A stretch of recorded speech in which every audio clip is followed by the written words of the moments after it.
nke a bụ maka His Royal Majesty Peter Anukwu Okpole bụ ya nwa Ezedike 1 n'Ukwu.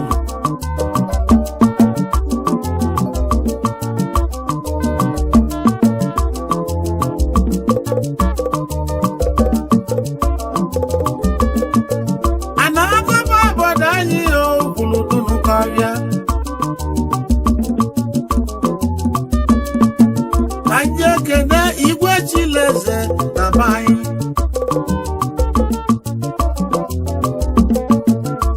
Ọ bụrụ His Royal Majesty Igwe Peter Anukwu Okpole bụ ya nwa onye Chimeleze ọ bụla eze ụnụmana bụ Chinemeze anazọrọ eze azọ na ọ bụ Chinemeze anọmụ mbọsị ndị obodo anyị ekwu onye ga-abụ eze. Ọ bụrụ niile mara iwu si onye ọbụla mali n'oge chi eze ya jụgodo ogwu ya ajụjụ ụzọ iri ịtọ ka ị ga-ajụ onwe gị.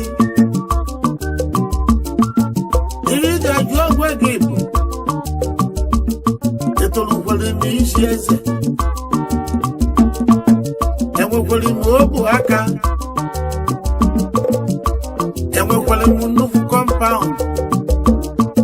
Kedu ihe m mere n'ukwuru iri eji wee mụta m? Isi isi enye ọ daba ịpụta na ị ga-eshi eze.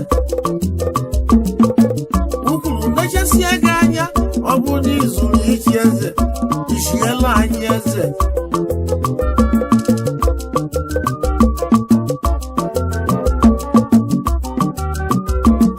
O weelu mbọsị akara aka ọ bụrụ na June 10, 2016 onye ọbụla wee gazidewe na Civic Center.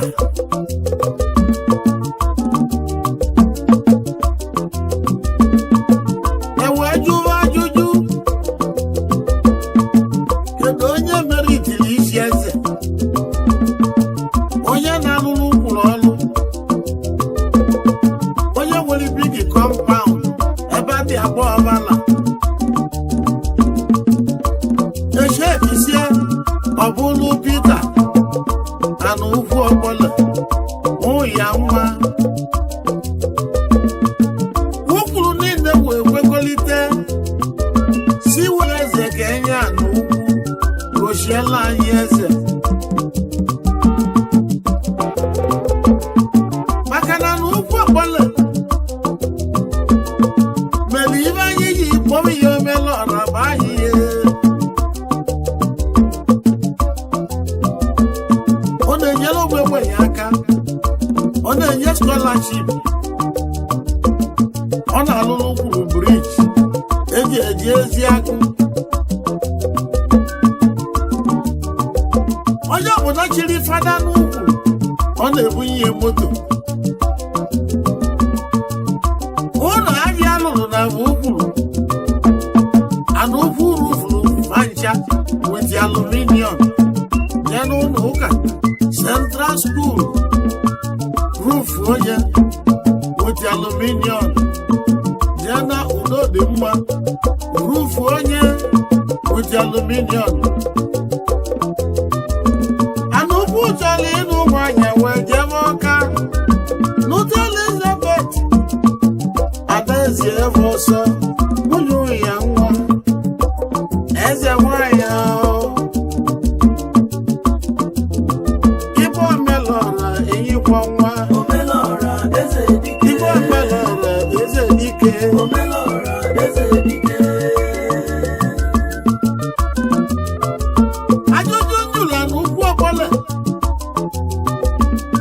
o nwere ihe na-atụ gị egwu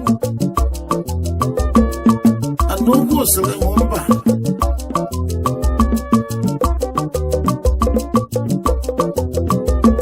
mbosi agba na-echi eze onye kọchala ugwu onye agọrọ ọjị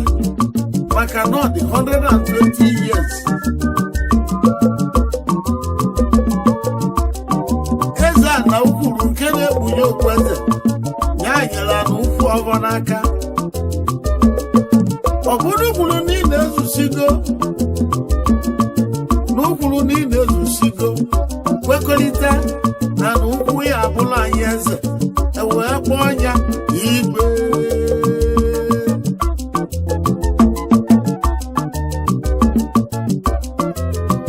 ịgbachila eze ana ụkwụ akpọle omelara nwụ ya nwa gaa n'iru gaa n'iru gaa n'iru n'olulu ga-elu o nwere ndị na-enye nkwado mbọsi echiri eze President General Chief Walter Okafor Udozuo o so na-akwado Chief Francis Ogugwu Amakwa nwaka ibi ihe kwuru niile ọchịagha dị mma Chief Jesi Nweze o si na Chukwu bụ eze Chairman West Point Nigeria Limited o so na-akwado mana Francis Ogugwu ya bụzi Frank anyị nwezuru mmadụ enwezu kedu maka Prọfesọ Fidelis Okafor ụjọ atụ eziokwu Vice Chancellor Odivegojukwu University o so na-akwado Injinia Osita Adụbasị Ọba Amakụ o so na-akwado Dr. Ambrose Oreke na nwanne ya Nwachukwu Oreke ikwu nne igwe dị na bebe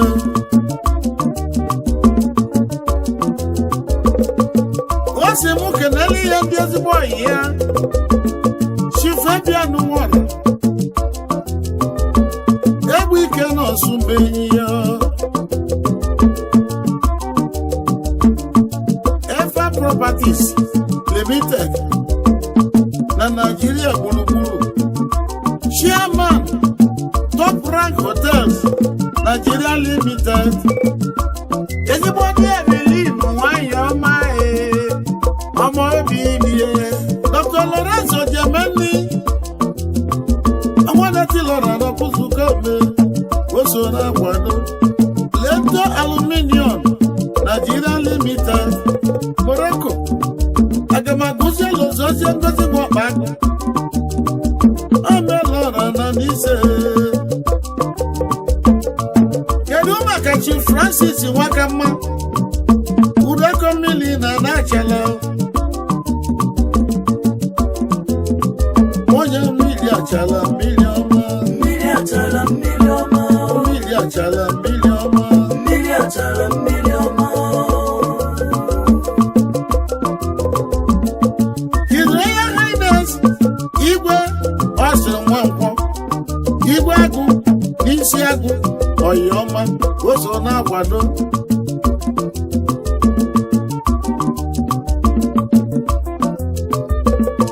Dr. Ezekiel Nwabalị mụ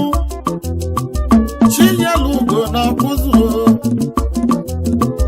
ịmakwado o so na-akwado Chief Kenneth Eze Akidi 250 ọkwụlọ dịka agụ na anụ ụtọ niile kedu maka Chief Dr. Petrus Ogwebia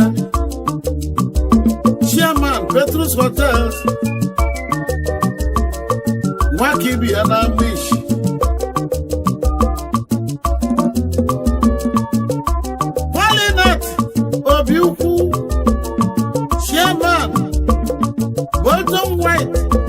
Hotels Limited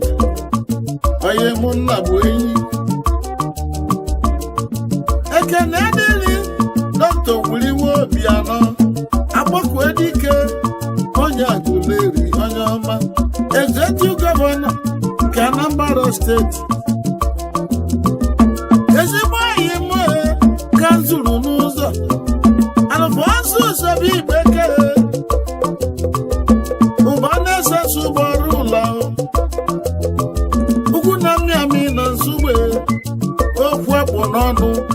na Nsugbe ọkasị akasị kedu maka Chief Raphael Chimuba Chairman Ijeoma Fishing Company Limited Odogwu anya baba His Royal Highness Christopher Ndubisi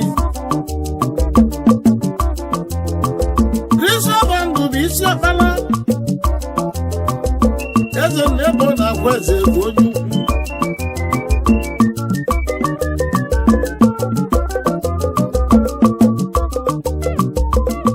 anyị na-ekene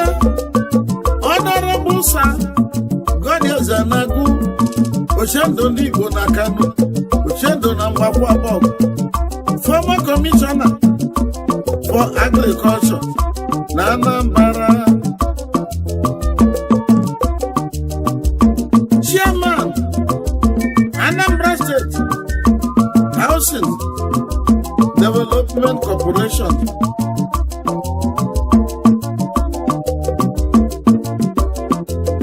Igbowo Omelora enyi kwa nwa Omelora eze dike Omelora enyi kwa nwa Omelora eze dike Omelora enyi kwa nwa Omelora eze dike Igbowo Omelora mmiri dị obi Omelora eze dike Igbowo Omelora mmiri ilenyi Omelora eze dike o kwuru niile zugo oke wee kwekọrịta n'ọba n'ukwu ya bụ eze eze azọ ọ bụ ibe ahụ kwuru niile kwụsịrị kwụọ mkpọ ya ka owu onye jere n'aka atụgba akwụkwọ kedu ihe ọ na-agbalị ụkwụrụ akwụkwọ mana ana m asị gbakwanụ onye obere uche n'oge onye na-ahịa ọrụ obodo mkpa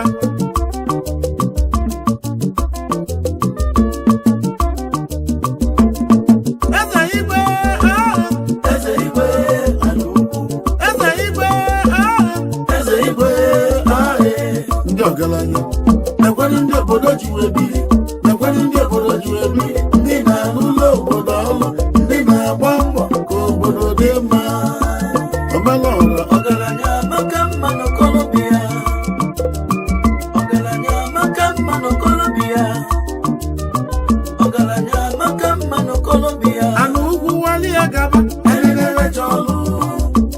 anụ ugwu wali ya gaba enenere jọlụ Omelora wali ya gaba enenere jọlụ anụ ugwu wali ya gaba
Dejenụ Jana na n'ukwu echigo eze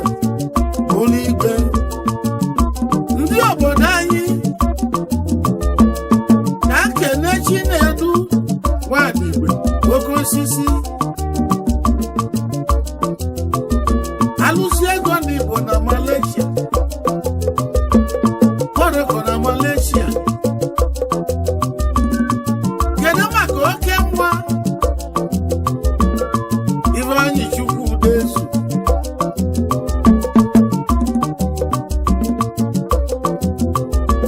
kedu maka Chris Yadikobi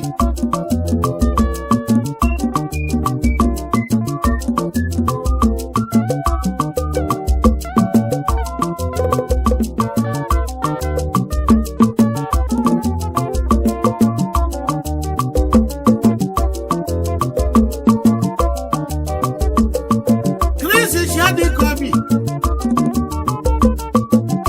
nwanne Morocco Evangelist nke Chukwu tere mmanụ kedu maka mmadụ ka nyọra Nwachimeleze n'ukwu ọ nọ n'Igbo gbuo agụ Nwachimeleze gaa n'iru anya gbadata adaba anya kpọva beji nwanne Igbo ikuku ọma n'ukwu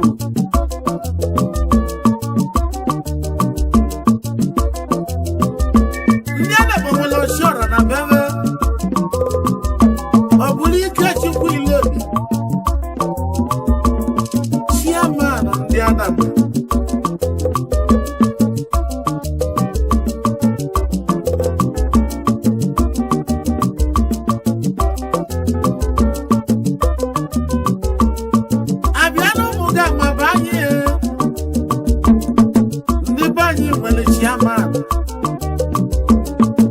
Steven Mboka